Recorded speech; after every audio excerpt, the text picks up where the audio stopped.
yo tuviera que destacar algunos puntos de los muchísimos por los cuales tenemos que convertirnos en ministros, ministras también si lo quieren, para que se entienda mejor, de oración, en la oración intercesora, si tuviera que destacar algunos de los muchos puntos, yo quisiera destacar tres.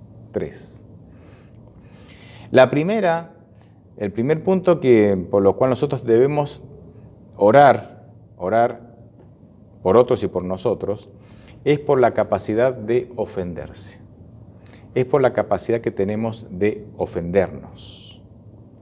El ofendernos tiene que ver en muchas ocasiones con un orgullo tan grande que domina nuestra vida, que nos volvemos altamente susceptibles a cualquier cosa que parezca que atenta contra nuestra opinión o contra nuestra persona o con nuestra manera de ver las cosas. Es como que tenemos una sensibilidad que cualquier cosa que nos toca, ¿verdad? Ya explotamos. Las personas orgullosas se ofenden con muchísima facilidad. Por ejemplo, dos personas pueden tener, y esto lo he visto con frecuencia, ¿no? Dos personas pueden tener alguna diferencia, ¿verdad?, de opinión, y de pronto eso hace que tengan una relación tensa, ¿no? Pero una reacción muy lógica, muy clásica, muy común en el orgulloso, es que de pronto se cruzan, y si la otra persona no lo mira, no lo saluda, le dice, mira, ni me saludó, cara dura, con todo lo que mi cara dura, no, ni me saludó. Y si la otra persona lo llega a saludar, nos dice, tuvo el tupé, ¿viste? Fijaste, ¿no? Tuvo el tupé de saludarme. ¿Qué se cree? Qué cara dura. O sea, el orgulloso nada le viene bien, porque el orgullo es altamente inestable, demandante, es un tirano, y nada le viene bien. Hay un pasaje muy interesante que está en 1 Corintios 6:7, un pasaje que obviamente no lo uso con frecuencia, pero creo que es correcto, es óptimo para los que se ofenden. 1 Corintios 6:7 dice, sin duda, ya es bastante grave que haya pleitos entre ustedes. ¿No sería mejor pasar por alto la ofensa? ¿No sería mejor dejar que los defrauden?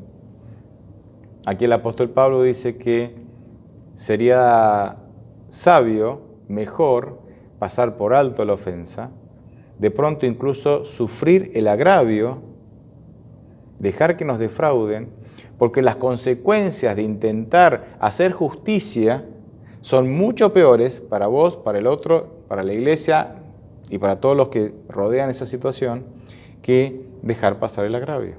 Pero claro, solo los humildes dejarán pasar el agravio. Los orgullosos de ninguna manera dejarán pasar el agravio.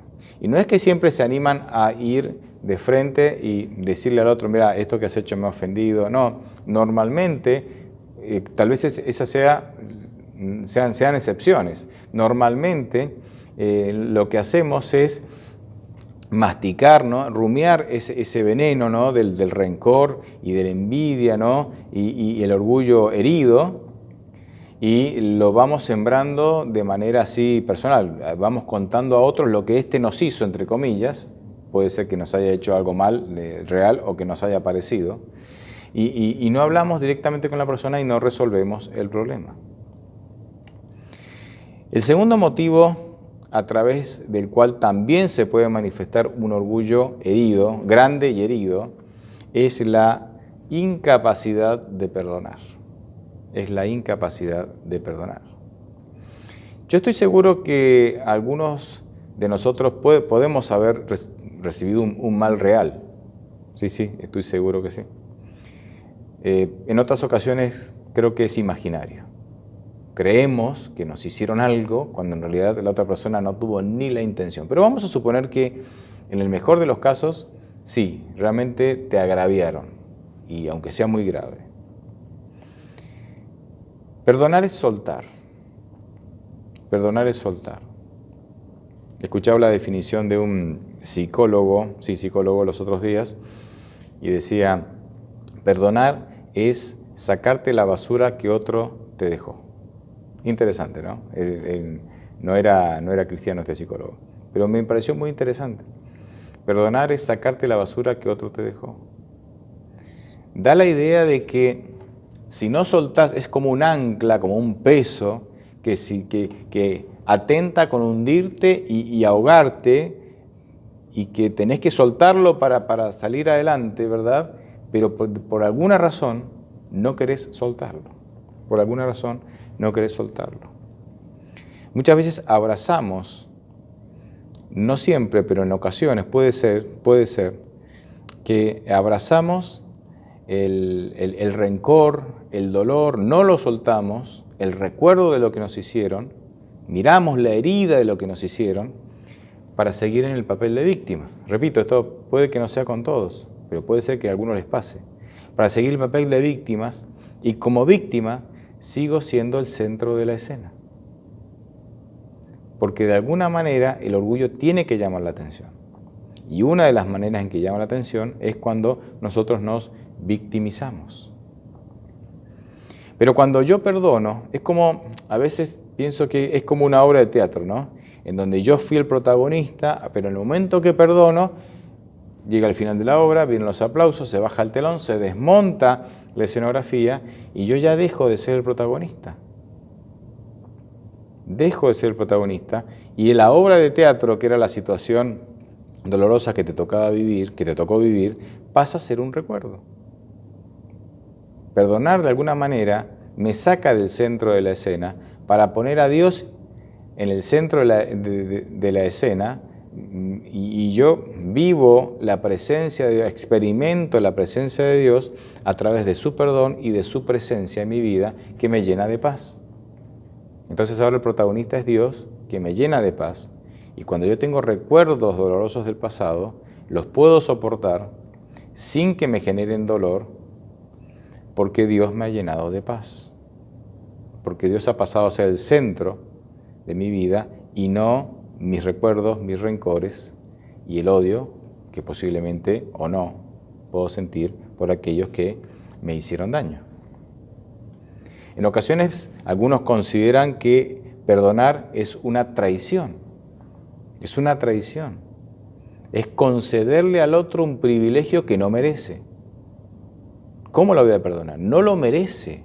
Perdonarlo es darle un cheque en blanco cuando en realidad hay que condenarlo. Es que sí, seguramente el otro merece condenar. Merece ser condenado. Como nosotros también merecíamos ser condenados. Interesante que Jesús, en Mateo 6, dentro de la oración modelo del Padre Nuestro y inmediatamente después, dice con toda claridad que si nosotros no perdonamos, Dios no nos perdona.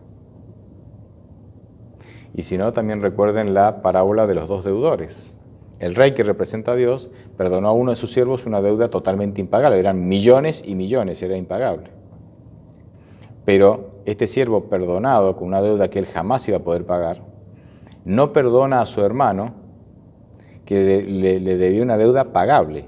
De alguna manera, acá hay enseñanzas muy lindas, no me detengo en esto, pero Dios nos perdona a nosotros la deuda del pecado que para nosotros es impagable, y es por eso que Él pretende que nosotros perdonamos a nuestros hermanos las ofensas que el daño que nos han hecho, porque ese daño, por grave que sea, es pagable, es perdonable.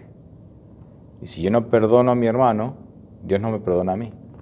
La parábola incluso dice que Dios le retira el perdón. Es interesante, porque perdonó al siervo, pero como el siervo no perdonó, Dios le retira el perdón y lo lleva a la cárcel, que era lo que siempre había merecido. Es evidente que perdonar es difícil, porque si no Dios no pondría esta cláusula dentro del asunto del perdón. Fíjense que el perdón aquí tiene una cláusula. Dios nos perdona si perdonamos. Hay una cláusula. Interesante. La ofensa o la facilidad de ofendernos y la incapacidad de perdonar ha hecho que nosotros nos volvamos a veces expertos en estrategias humanas para mantener un mínimo de cordura dentro de las iglesias. Un mínimo de un ambiente mínimamente sano, mínimamente habitable, ¿sí? Tenso muchas veces, pero bueno, ahí tolerante, para que las iglesias no colapsen. Esto yo lo he visto pero durante muchos años. Tener que decir, bueno, voy a ver qué digo, cómo lo digo, para que nadie se ofenda. Bueno, estamos planificando esta actividad, pero si hacemos esta actividad, cierto grupo de la iglesia se va a ofender, más vale ni la hagamos, ni la hagamos. Bueno, hay que ver cómo lo miro, si lo miro, cómo lo saludo, el énfasis que pongo, porque si no, se puede ofender. ¿Me entienden? Estrategias, constantemente elaborando estrategias humanas para que nadie se ofenda.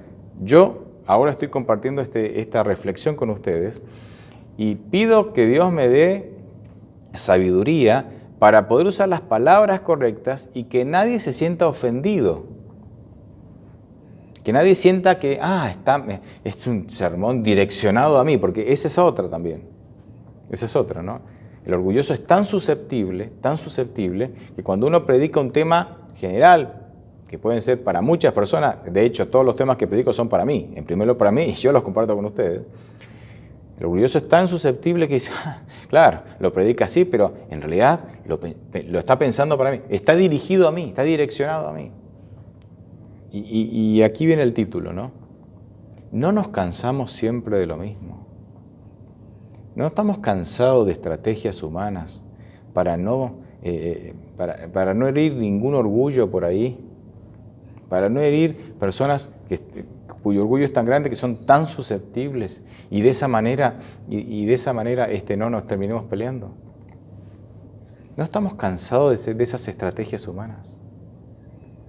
No es hora de que nosotros tengamos la necesidad, oremos para que Dios ponga en nosotros la necesidad de ser humildes, para que nosotros podamos decidir ser humildes, entregarle nuestro yo a Cristo. Nosotros no podemos eliminarlo, es parte nuestra, entregárselo a Él para que Él lo crucifique y podamos ser humildes. No estamos cansados siempre de lo mismo. Yo incluso a veces tengo que evaluar con qué ropa tengo que asistir a la iglesia. Porque si uso cierta ropa, algunos se van a molestar. Se van a molestar. Entonces tengo que evaluar incluso hasta con qué ropa tengo que venir a la iglesia. 1 Pedro 2, 21 al 23 dice, y ustedes fueron llamados para esto, porque también Cristo sufrió por nosotros, con lo que nos dio como ejemplo para que sigamos sus pasos. Cristo no cometió ningún pecado, ni hubo engaño en su boca. Cuando lo maldecían, no respondía con maldición. Cuando sufría, no amenazaba, sino que remitía su causa al que juzga con justicia. Ustedes me dirán, bueno, Cristo era Cristo, Dios hecho hombre, pero lo que me gusta de las Escrituras es que muy poco tiempo después de la muerte de Cristo, en donde Él, colgado y teniendo todo el derecho de condenar, dice esas palabras, Padre, perdónalos porque no saben lo que hacen. Muy poco tiempo después, Esteban es apedreado y dice las mismas palabras de Cristo. Mientras estaba ahí siendo apedreado, dice, Padre, perdónalos porque no saben lo que hacen. ¿Se dan cuenta? La misma experiencia de Cristo, ahí. Y obviamente esto pasó con miles, y no sé si hasta millones de personas, de cristianos, que a lo largo de los siglos fueron perseguidos y muertos, torturados, y morían cantando alabanzas y orando por sus enemigos. Y muchas veces los altibajos espirituales que tenemos tienen que ver con esto, con que no podemos tener una comunión plena con Dios y Dios no se puede manifestar plenamente en nuestra vida porque no hemos tomado la decisión de perdonar. El perdón es una decisión. Cuando vos tomás la decisión y perseverás en esa decisión, Dios te da la capacidad de perdonar. La tercera causa por la cual nosotros deberíamos volvernos verdaderos ministros en la oración intercesora es la autosuficiencia. La autosuficiencia también es una expresión de nuestro orgullo. Nosotros necesitamos un intercesor porque nosotros no tenemos el control de nuestra vida. Nosotros claramente no tenemos el control de nuestra vida. Y quiero ir cerrando el tema con un testimonio personal sobre este asunto. Yo soy una persona extremadamente práctica y extremadamente autosuficiente. Así, salí así del vientre de mi madre, con estas características. Bien, fíjense a tal punto había llegado el concepto que tenía de mí mismo, ¿sí? Era tan valioso el concepto que tenía de mí mismo, que hubo un momento, yo ya era, digamos, era joven, pero no un jovencito. Y cuando yo de alguna manera intenté definirme a mí mismo, yo dije, bueno, yo soy alguien, mirando mis características, lo que me gusta hacer y mis capacidades, yo me definí a mí mismo como alguien que soluciona problemas. Entonces, en ciertas áreas, porque obviamente no en todas, en ciertas áreas, yo le decía, bueno, ¿qué problema? Vos decime el problema que tenés, qué necesitas y yo te lo soluciono. Y créanme que que me iba más o menos bien, bastante bien. Me iba bastante bien porque tenía, obviamente, el talento para, ¿no? Y en algunas áreas, en muchas áreas yo podía resolver. Me acuerdo un caso así, sencillito, para que vean. Mi hija era muy chiquita, iba a la escuela sabática, iba a una iglesia grande, en ese tiempo trabajamos donde había una iglesia grande, y entonces tenían placares grandes y repletos de juguetes. Entonces cuando en cuna sacaban los juguetitos que eran eléctricos, a cuerdas, ¿no? Y hacían para que los bebés, ¿no? los chiquititos ahí aprendieran las lecciones, ¿no?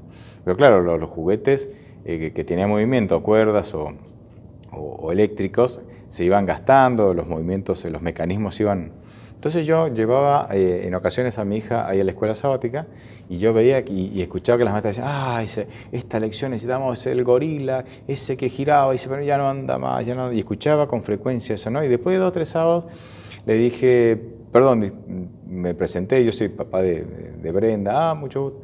Escuché que ustedes tenían algún problema con los juguetes. Sí, tenemos algunos problemas. Yo se los puedo arreglar.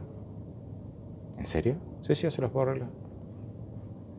Bueno, arreglé, no sé, como 2 docenas de juguetes, felices, todo, y se fue corriendo la idea, ¿no?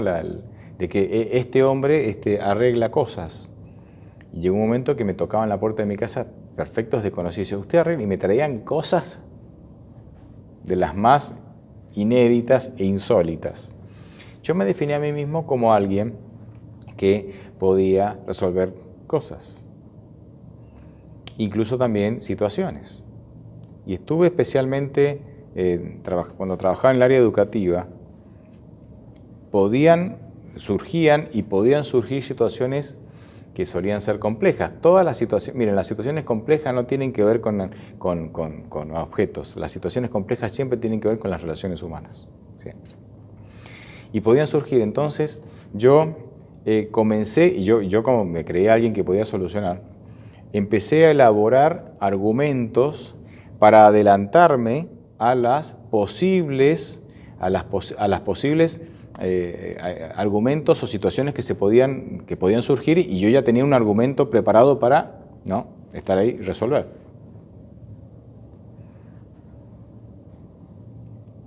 Me encontré con que por cada 50 situaciones que yo intentaba resolver antes que sucedieran, ¿verdad?, previo a suceder, se hacía en realidad una de esas 50. Las otras quedaban, o sea, era posible, pero no sucedían.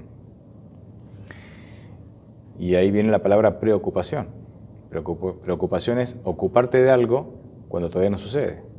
Y mi realidad fue que una de cada 50 cosas sucedían y las otras eran preocupaciones. Como las situaciones me parecían muchas y complejas y yo quería estar preparado para enfrentarlas, 8, 10, 12, 16 horas pensando la solución a esas posibles situaciones que podían surgir, no me alcanzaban. Entonces mi cerebro, mi mente, comenzó a trabajar 24 horas al día intentando resolver qué hacer, qué no hacer, qué pasa esto, si no esta variable, si no esta otra, ¿sí? Y cuando tu mente trabaja 24 horas al día, preocupándote de cosas que la mayoría no va a suceder, pero que en mi autosuficiencia yo quería tener el control de todo lo que pasaba, entonces dejé de dormir. Una mente que está 24 horas pensando es una mente que no descansa, y una mente que no descansa representa un cuerpo que no duerme. Y te dirán, bueno, sí, está bien. Lo loco, lo increíble de todo esto, yo hoy lo pienso y hasta yo me sorprendo, es que estuve 10 años así. 10 años con un insomnio crónico que me llevó a un desgaste físico, emocional y espiritual, al borde del colapso. Obviamente yo me daba cuenta de que tenía que salir de esa situación y no podía salir. Al principio no, pero después uno va sintiendo el desgaste y no podía salir. Así que empecé a visitar médicos de todo tipo, desde clínicos hasta neurólogos, endocrinólogos. Todos me decían, usted está sano. Seguimos con clínicas del sueño. En 2 ocasiones quedé internado por una noche en la clínica del sueño. Me hacían una cantidad de estudios, ¿no? Mapeo cerebral, polisomnografía y otros tantos estudios. Tenía que acostar a dormir con 50 cables conectados. No dormía sin cable, imagínense con 50 cables conectados. Terrible. Y me decían, usted está sano. Entonces aposté mis últimas esperanzas y empecé a visité 2 psiquiatras y una psicóloga.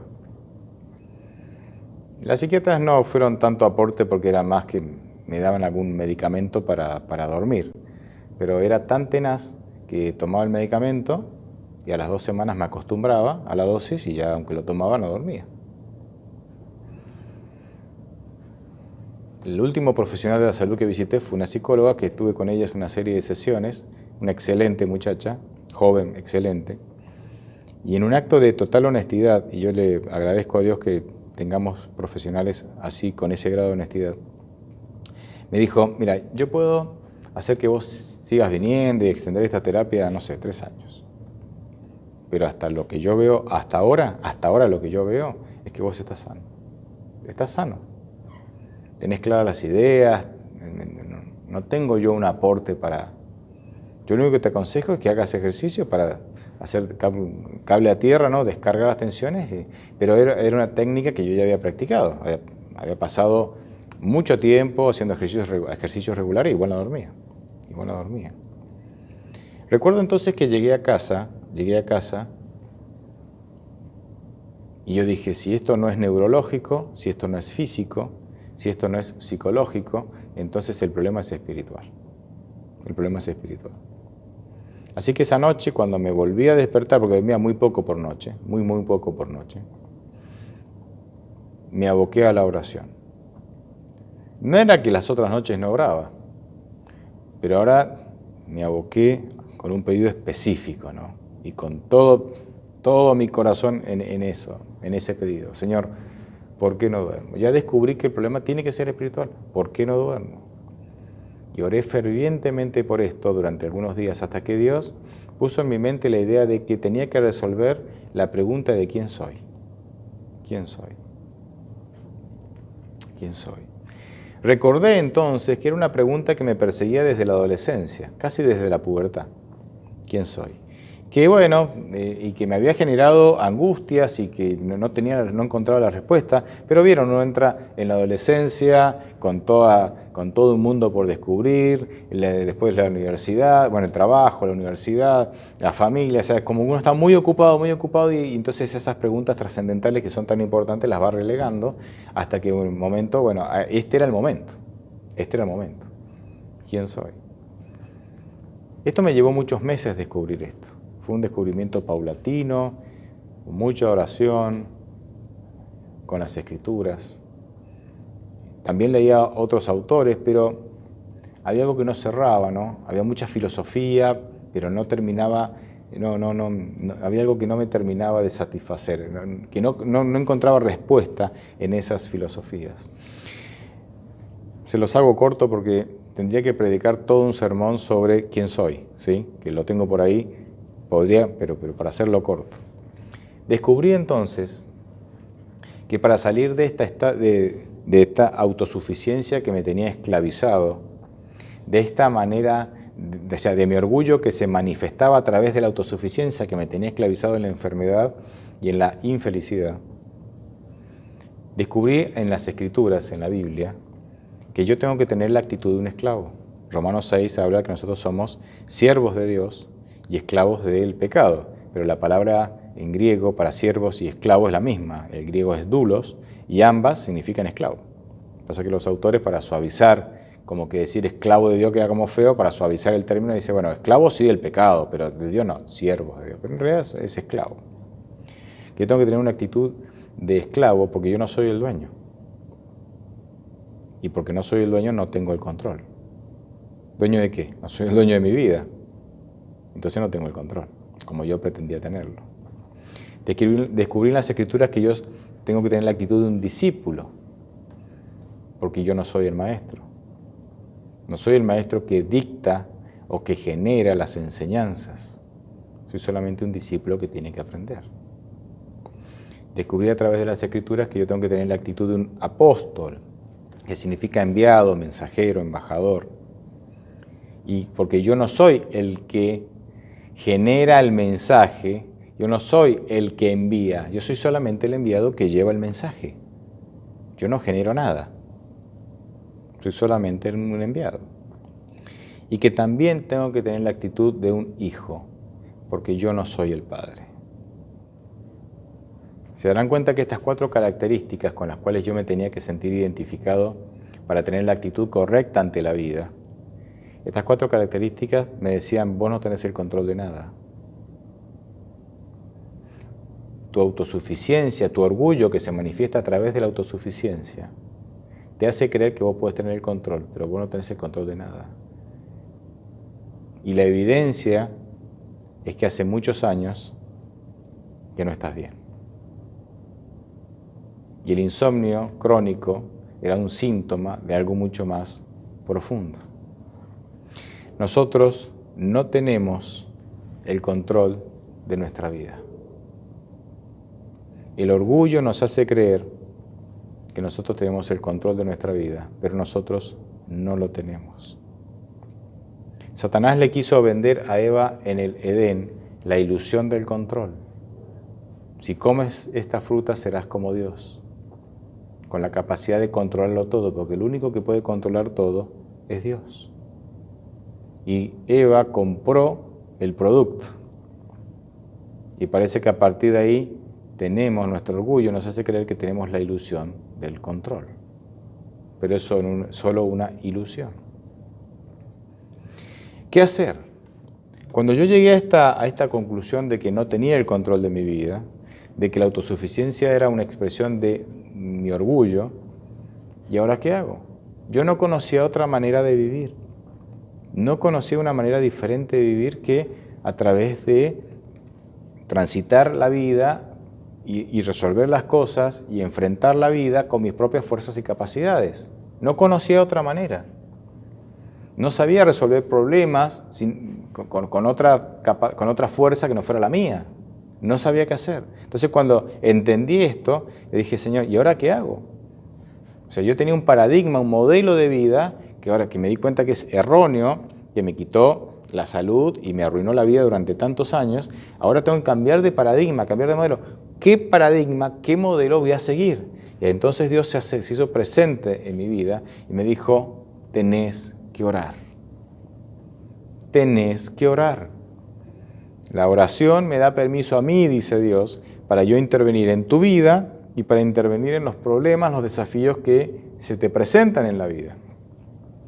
tenés que orar.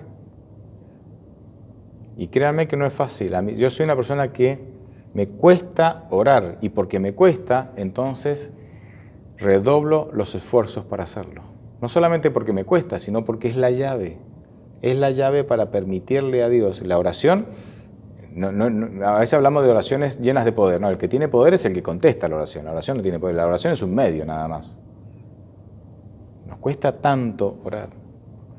Nos cuesta tanto orar. Y diferentes situaciones difíciles y complejas que nos tocaron vivir a lo largo de los años, a través de esas situaciones Dios me fue enseñando que la clave es la oración. Que la clave es la oración. Y yo entonces, que me costaba tanto orar, y que aún me cuesta, pero hoy tengo otra actitud, a pesar que me cuesta, tengo otra actitud, dije, bueno, este es el camino, este es el paradigma, este es el modelo a seguir. Este es el modelo a seguir. Y me convertí en un intercesor. Y creo que todavía estoy aprendiendo esa tarea, pero terminé entendiendo de que era a través de la intercesión. Y me di cuenta que mientras más oraba, las cosas se resolvían. Antes que, en el mejor de los casos, se podían resolver a fuerza de sangre y lágrimas y dolor, ahora mediante la oración intercesora, Dios hacía su tarea y las cosas se resolvían incluso en muchas ocasiones sin que yo tuviera que intervenir. Sin que yo tuviera que intervenir. Y empecé a practicar la oración, empecé a dedicar un tiempo que yo antes no dedicaba a la oración, ¿sí? Mucho más tiempo que antes, hasta que un día me encontré con, y lo voy a mencionar porque es un pastor que tiene un ministerio público, el pastor Robert Costa, en una conferencia que él estaba, yo estaba en un seminario, en una capacitación, yo estaba presente también ahí, él dijo algo muy interesante y yo me sentí identificado. Él dijo que en una ocasión él estaba colapsado con los desafíos y los problemas en su distrito de trabajo, colapsado, y le dijo a Dios, Señor, no doy más, ¿qué hago? Voy a renunciar, no doy más. Y entonces Dios le puso una idea en su cabeza y dijo, ¿por qué no diezmas tu tiempo? Y dedicas ese diezmo de tiempo, esa 10ª parte del tiempo del día, para buscarme a mí. Y él estaba tan desesperado que... Así que dice, el día tiene 24 horas, tomó 2 horas 40, el 10% de 2 horas 40, esas 2 horas 40 apagaba teléfono, se encerraba, oración y estudio de la Biblia, buscar a Dios. ¿Por qué les cuento esto? Porque yo estaba haciendo lo mismo, y yo dije, bueno, dije yo, no soy el único loco que está haciendo esto. Y a mí me estaba dando resultado. Y a otras personas, en este caso al pastor Costa, que también lo hacía, también le daba resultados. Hoy nosotros tenemos que convertirnos en ministros, ministras de la oración intercesora. Porque a través de la oración Dios puede hacer cosas que nosotros no podemos hacer.